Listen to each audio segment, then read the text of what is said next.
بسم اللہ الرحمن الرحیم۔ انسان کو ملتی ہے وہ اخلاص ہے۔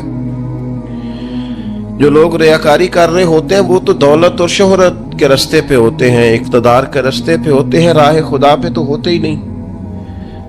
تو راہ خدا پہ جو لوگ ہوتے ہیں انہیں مدد نصیب ہوتی ہے۔ اس کے لیے اپنی نیتوں اور اپنے ارادوں کو ٹھیک رکھنا، اپنی نیتوں کا وضو رکھنا بڑا ضروری ہوتا ہے۔ جن لوگوں کے اندر اخلاص ہوتا ہے انہیں اللہ کی مدد ملتی ہے۔ جو ریاکار ہوتے ہیں، تصنع بناوٹ والے ہوتے ہیں، وہ تو صرف ماحول کے اندر اپنے حق میں رائے قائم کرنا چاہتے ہیں، ان کو مدد الہی کیسے ملے گی؟ چوتھی بات یہ ہے، نہ تم نے گھبرانا ہے، نہ غم زدہ ہونا ہے، غالب تم ہی آؤ گے۔ غلبہ تمہارے نصیب میں لکھا ہے، شرط صرف اتنی ہے، ان کنتم مومنین، اگر تم کامل مومن ہو تو۔ اگر تم مومن ہو تو غلبہ تمہیں ملے گا، فتح تمہیں ملے گی، مدد تمہاری کی جائے گی۔ شرط یہ ہے کہ تم کامل مومن۔ اور دوسرا فرمایا والذین جاہدوا فینا لنہدینہم سبلنا، جو لوگ ہمارے راستے میں جد و جہد کرتے ہیں ہم ضرور انہیں راستہ عطا فرما دیتے ہیں۔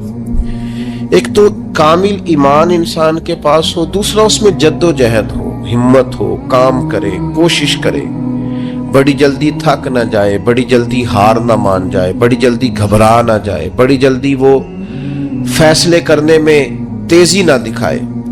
اس کے مزاج کے اندر جد و جہد ہو، کوشش ہو۔ کہ مدد ملتی ہے نماز پڑھنے سے،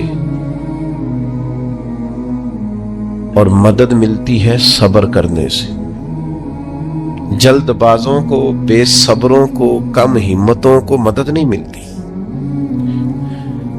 جو حکمت سے زیادہ جذباتیت کے قائل ہوں، تدبر اور فہم و فراست کی بجائے جلد بازی ان کا مزاج ہو، ان کو مدد کیسے ملے گی؟ آپ میں ٹھہراؤ ہو، حوصلہ ہو، صبر ہو تو اللہ کی مدد آ جاتی ہے۔ قرآن مجید نے فرمایا یا ایھا الذین آمنوا استعینوا بالصبر والصلاۃ، اے ایمان والو صبر اور نماز سے مدد مانگو، یہ تمہارے مددگار ہیں۔ آپ نبی پاک علیہ السلام کی مقدس سیرت پاک کو دیکھیں، کوئی بھی وقت آیا تو حضور نے نماز پڑھی ہے۔ چاند گرہن ہو گیا، سورج گرہن ہو گیا، بارش نہیں ہوتی، زیادہ ہو رہی ہے، جنگیں ہو رہی ہیں، کوئی بھی موقع آیا ہے تو اللہ کے رسول نے مصلی بچھا لیا ہے۔ نفل پڑھیں، اللہ کے حضور حاضری دیں، محنت بھی کریں اور ساتھ نفل نماز ادا کریں اور صبر رکھیں۔ صبر تو اتنی بڑی نعمت ہے کہ ان اللہ مع الصابرین، صبر کرنے والوں کو نری مدد ہی نہیں ملتی، صبر کرنے والوں کو تو خدا ملتا ہے، اللہ صبر کرنے والوں کے ساتھ۔ تو یہ کام کریں گے تو اللہ کی مدد ملے گی۔ پھر اللہ کی رحمت اور مدد ملتی ہے ذکر کرنے والوں کو۔ حضور سید عالم علیہ السلام نے فرمایا جب لوگ ذکر کرنے کے لیے بیٹھتے ہیں تو اللہ کی رحمت انہیں گھیر لیتی ہے۔ پھر مدد ملتی ہے، رحم ہوتا ہے درود پاک پڑھنے والوں پر۔ ایک بار تو میرے محبوب پر درود پڑھ، تیرے اوپر 10 رحمتوں کا نزول کیا جائے گا۔ قانون خداوندی یہ ہے کہ تو ایک بار محبوب پہ درود پڑھ، تیرے 10 گناہ معاف کر دیے جائیں گے، تیرے 10 درجے بلند کر دیے جائیں گے۔ تو پڑھیں درود، رحمت الہی میں نہا جائیں گے، اور پھر اللہ کی مدد ان لوگوں کو حاصل ہوتی ہے جو اللہ کی مخلوق پر رحم کرتے ہیں۔ مخلوق خدا پر جتنا دل بندے کا نرم ہوتا جائے، رحم والا ہوتا جائے، اتنی اسے اللہ کی مدد ملتی جاتی ہے۔ نبی پاک علیہ السلام نے فرمایا تم اللہ کی مخلوق پہ رحم کرو، اللہ تمہارے اوپر رحم فرمائے گا۔ اللہ تم پر رحم کرے گا، تم مخلوق خدا پہ رحم کرو۔ تو یہ چند چیزیں ہیں جن کی وجہ سے انسان کو اللہ کی مدد ملتی ہے۔ ان کو اپنایا جائے، ان کے مطابق اپنی زندگی کو ڈھالا جائے، مدد الہی نصیب ہو جائے گی۔ ایک چھوٹا سا پہلو دوسرا بھی آپ کی خدمت میں عرض کرنا ہے۔ جس طرح کچھ چیزوں سے اللہ کی مدد اور رحمت حاصل ہوتی ہے نا، اسی طرح کچھ کام کرنے سے اللہ ناراض ہو جاتا ہے، اس سے مدد الہی دور چلی جاتی۔ سب سے پہلی چیز یہ ہے کہ جب لوگ اللہ کی یاد سے منہ موڑتے ہیں نا تو اللہ فرماتا ہے وَمَنْ أَعْرَضَ عَنْ ذِكْرِي فَإِنَّ لَهُ مَعِيشَةً ضَنْكًا، اگر تم میری یاد سے منہ موڑو گے تو میں تمہارے لیے زندگی تنگ کر دوں گا، تمہاری معیشت تنگ ہو جائے گی اگر تم نے میری یاد سے منہ پھیر لی۔ اللہ کے ذکر سے اور اس کی یاد سے منہ پھیر کر فقط اپنے بازو کی قوت پر بھروسہ کرنا یہ کوئی عقل مندی اور دانش مندی کی علامت نہیں ہے۔ دوسری بات یاد رکھیں، جو لوگ بے یقین ہوتے ہیں نا، یقین کی دولت جن کے پاس نہیں ہوتی ان کے پاس بھی اللہ کی مدد نہیں ہوتی۔ اللہ کی مدد تو یقین والے لوگوں کو ملتی ہے، جن لوگوں کا یقین مضبوط ہوتا ہے نا ان کو مدد ملتی، اور پھر جو مستقل ڈیوٹی کرتے ہیں، مستقل تھوڑا سا کام کرنے کے بعد جو تھک جائے، تھوڑی سی کوشش کے بعد جو پریشان ہو جائے، ان لوگوں کو اللہ کی مدد نہیں ملا کرتی۔ اللہ کی مدد ان لوگوں کو ملتی ہے جو مستقل کوئی کام کرتے ہیں، جو کوئی ڈیوٹی کرتے ہیں، جو کوئی کام سر انجام دیتے ہیں۔ اسی طرح جو لوگ مستقل کام کرتے ہیں انہیں مدد ملتی ہے، جو مستقل مزاج نہیں ہوتے انہیں اللہ کی مدد نصیب نہیں ہوتی۔ ان الذین قالوا ربنا اللہ ثم استقاموا تتنزل علیہم الملائکہ، جن لوگوں نے کہا اللہ ہمارا رب ہے پھر وہ اس پر ڈٹ گئے، یہ وہ لوگ ہیں جن کی مدد کے لیے اللہ فرشتوں کا بھی نزول فرما دیتا ہے، اللہ فرشتوں کا نزول کر دیتا ہے ان لوگوں کے۔ تو مستقل کام کرنے سے اللہ کی مدد ملتی ہے، تو جو لوگ مستقل مزاج نہیں ہوتے وہ اس سے معاذ اللہ محروم ہو جاتے ہیں۔ پھر ظلم سے اللہ کی مدد روٹ جاتی ہے، جب لوگ ظلم اور زیادتی کرتے ہیں پھر انہیں اللہ کی مدد نصیب نہیں ہوتی۔ کسی معاشرے میں بھی اگر ظلم عام ہو جاتا ہے تو وہاں سے رحمت الہی روٹ جاتی ہے۔ پھر اسی طریقے سے جو لوگ تسنع کرتے ہیں، ریاکاری کرتے ہیں، نبی کریم علیہ السلام نے فرمایا کہ اللہ قیامت کے دن کچھ لوگوں سے فرمائے گا ان سے جا کے اجر مانگو جنہیں دکھانے کے لیے تم نے عمل کیے تھے، میرے لیے تو کیے ہی نہیں، اللہ کی مدد روٹ گئی، ناراض ہو گئی۔ تو ایسے لوگوں سے بھی مدد الہی ناراض ہو جاتی ہے۔ پھر رزق حرام کے جو لوگ عادی ہو جاتے ہیں حرام کے، میرا رب قرآن مجید میں فرماتا ہے قُلْ يَا عِبَادِيَ الَّذِينَ أَسْرَفُوا عَلَىٰ أَنفُسِهِمْ، اے محبوب فرما دو اے میرے بندو جنہوں نے اپنی جانوں پر ظلم کر لیے ہیں، جنہوں نے گناہ کیے ہیں، رب کی نافرمانی کی ہے، اپنی جان کو دوزخ کا معاذ اللہ سزاوار کر لیا ہے، جنہوں نے اپنی جانوں پہ ظلم کیے ہیں، میرے ان بندوں سے فرما دے کیا لا تقنطوا من رحمت اللہ، ان سے فرما دے کہ یہ اپنے اللہ کی رحمت سے نا امید نہ ہو۔ یہ تھی معافی، اور وہ جو میں نے کہا نا ذرا گردن جھکائے اور پھر پیشانی بھی چوم لے، بلا مثال و بلا تشبیہ آگے فرما ان اللہ یغفر الذنوب جمیعا، یہ اس ہونے والی اس موجودہ غلطی کی ہی بات نہیں، بے شک اللہ سب گناہوں کو معاف فرما دے گا۔ تو مالک یہ ایک دفعہ ہی ہوگا، یہ آج ہی رحمت آئی ہے، یہ کسی ایک مخصوص وقت، ایک مخصوص موقع یا کسی مخصوص تاریخ کے لیے ایسا ہے؟ فرمایا نہیں، انہو هو الغفور الرحیم، اللہ ہے ہی بڑا بخشنے والا اور رحمت فرمانے والا۔ یہ اس کریم کا ہمیشہ کا طریقہ ہے کہ وہ غفور بھی ہے اور وہ رحیم بھی ہے، معاف کر دیتا ہے۔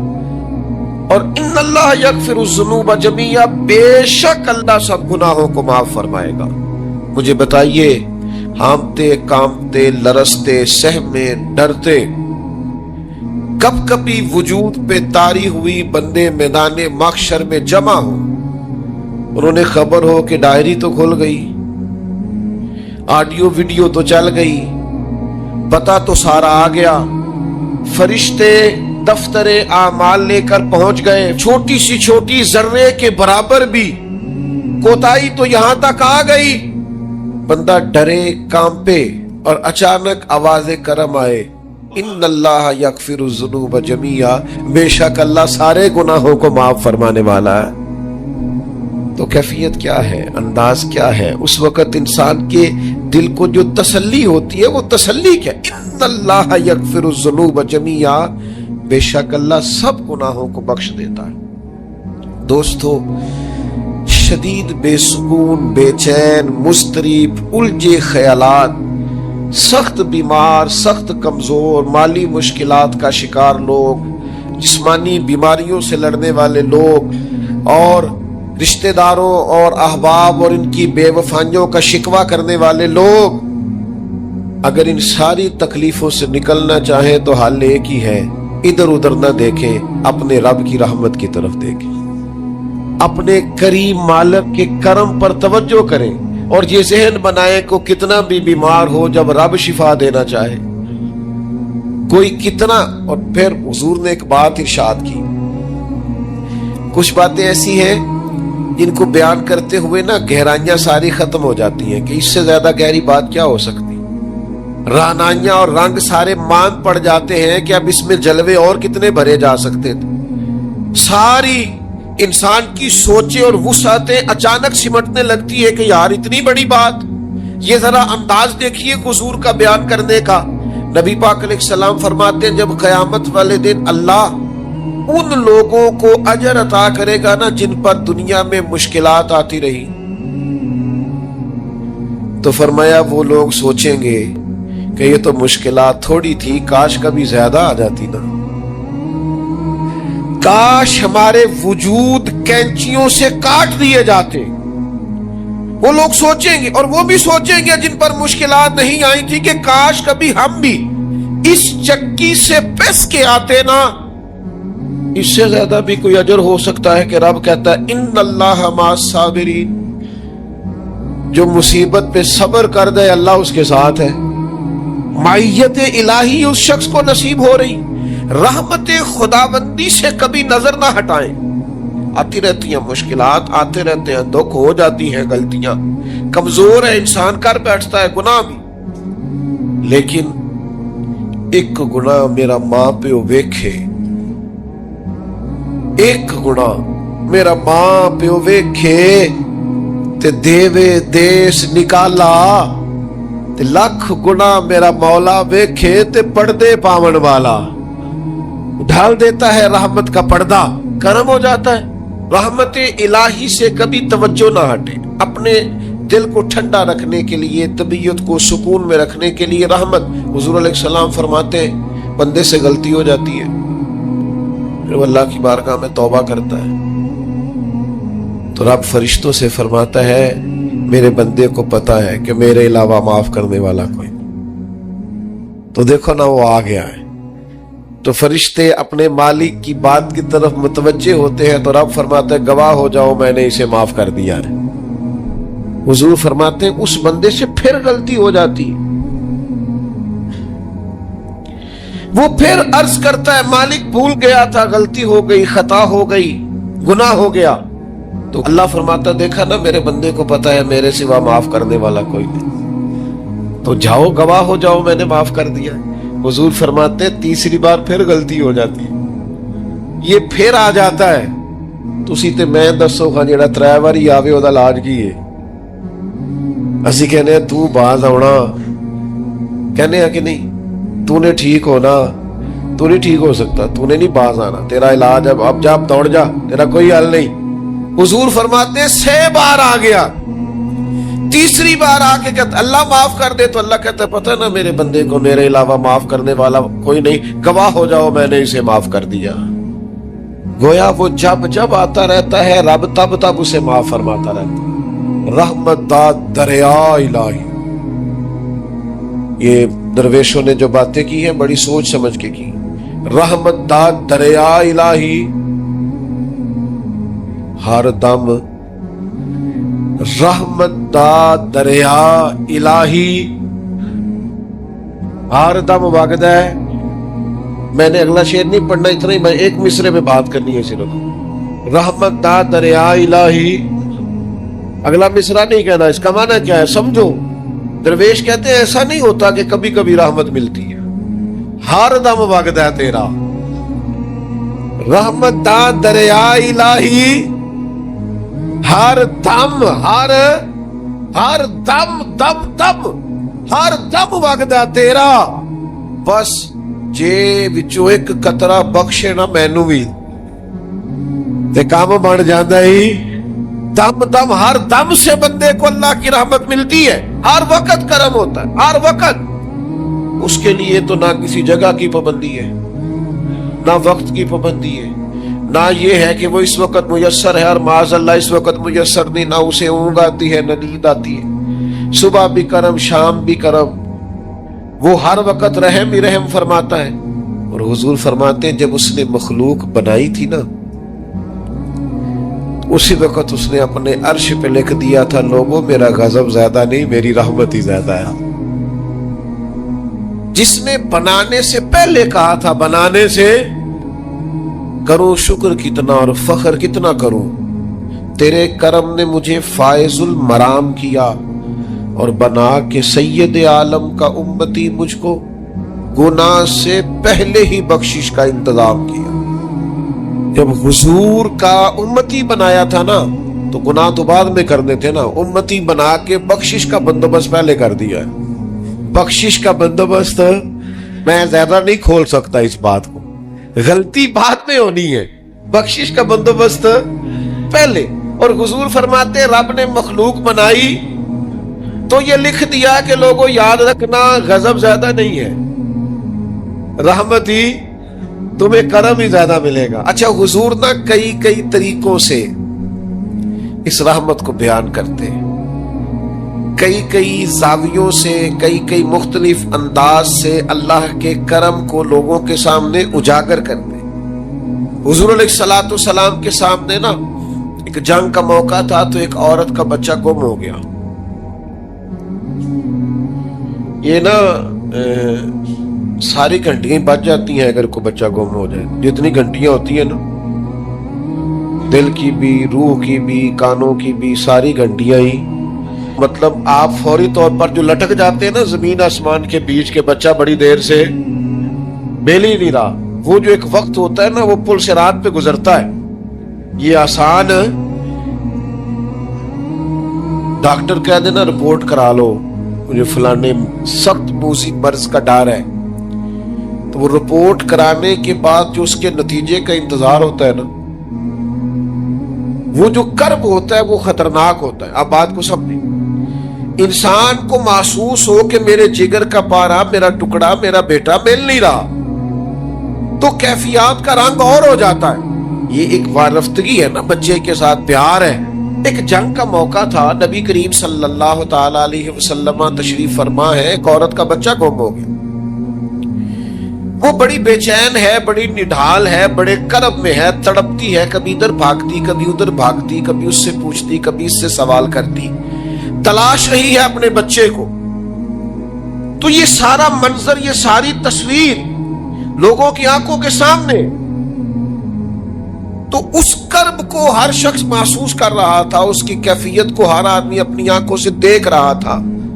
اللہ کے حبیب علیہ الصلوۃ والسلام نے اس وقت جب لوہا پورا گرم ہو گیا، ذہن پورے تیار ہو گئے، تو محبوب نے ایک مسئلہ سمجھایا۔ حضور فرمانے لگے بتاؤ نا، اگر اس خاتون کو اس کا بچہ مل جائے جو اتنی تڑپ رہی ہے، تو کیا اس بچے کو آگ میں ڈال دے گی؟